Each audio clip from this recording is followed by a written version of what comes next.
স্বরাষ্ট্রমন্ত্রীর সাথে এসালামের কানেকশন আছে, আত্মীয়তার। এসালাম ওনাকে বলছেন এই ব্যাংক ওনাকে দখল করে দিতে হবে। ফ্যাসিস্ট হাসিনার যে লোকগুলো ছিল তাদেরকে ইসলামী ব্যাংকের ঊর্ধ্ব মহলে তারা নিয়োগ দিয়েছে। আমি দেশের ব্যাংকের মূল মালিক জনগণকে বলবো, জেগে উঠুন, আওয়াজ তুলুন, ওদের কদর্য চেহারা জাতির সামনে উন্মুক্ত করে দিন, থামিয়ে দিতেই হবে ইনশাআল্লাহ। ইসলামী ব্যাংকের সাধারণ গ্রাহকদের উপর পুলিশি হামলার তীব্র নিন্দা ও প্রতিবাদ জানিয়েছেন বাংলাদেশ জামায়াতে ইসলামীর আমির ডাক্তার শফিকুর রহমান। একই সাথে বিতর্কিত ও এস আলম গ্রুপ ঘনিষ্ঠ নবনিযুক্ত চেয়ারম্যানকে অবিলম্বে অপসারণের দাবি জানিয়ে বর্তমান সরকারকে কঠোর হুঁশিয়ারি দিয়েছেন তিনি। জানা যায়, ইসলামী ব্যাংকের সাবেক চেয়ারম্যান অধ্যাপক ডক্টর এম জুবাইদুর রহমানকে সরিয়ে সম্প্রতি এস আলম গ্রুপের ঘনিষ্ঠ হিসেবে পরিচিত খুরশেদ আলমকে নতুন চেয়ারম্যান হিসেবে নিয়োগ দেয় বর্তমান সরকার। এই সিদ্ধান্তের প্রতিবাদে এবং ব্যাংকটিকে বিতর্কিত মুক্ত রাখার দাবিতে ইসলামী ব্যাংকের প্রধান কার্যালয়ের সামনে বিক্ষোভ ও শান্তিপূর্ণ অবস্থান নেন সাধারণ গ্রাহকরা। বিক্ষোভকারীদের দাবি, তারা কোনোভাবেই এস আলম গ্রুপের ঘনিষ্ঠ কোনো ব্যক্তিকে ব্যাংকের শীর্ষ পদে দেখতে চান না।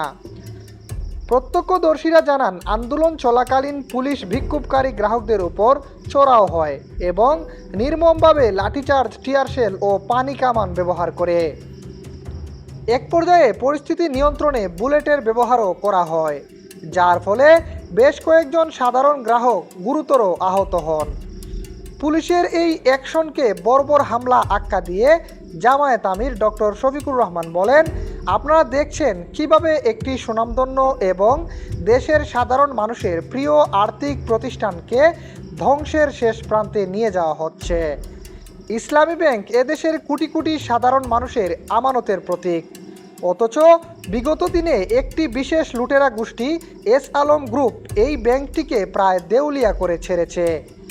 আজ বর্তমান সরকার সেই লুটেরা ও দখলদারদেরই একজন প্রতিনিধিকে আবারও ব্যাংকের শীর্ষ পদে বসিয়ে জনগণের রক্তঘাম করা উপার্জনকে ঝুঁকির মুখে ঠেলে দিয়েছে।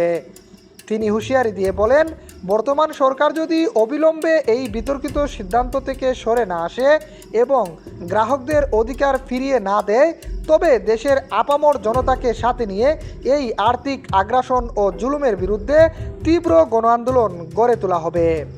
প্রিয় দর্শক, ইসলামী ব্যাংক এবং তাদের গ্রাহকদেরকে নিয়ে ডক্টর শফিকুর রহমানের এমন বক্তব্য আপনি কতটুকু সমর্থন করেন? আপনার মূল্যবান মন্তব্য জানিয়ে দিন আমাদের কমেন্ট বক্সে।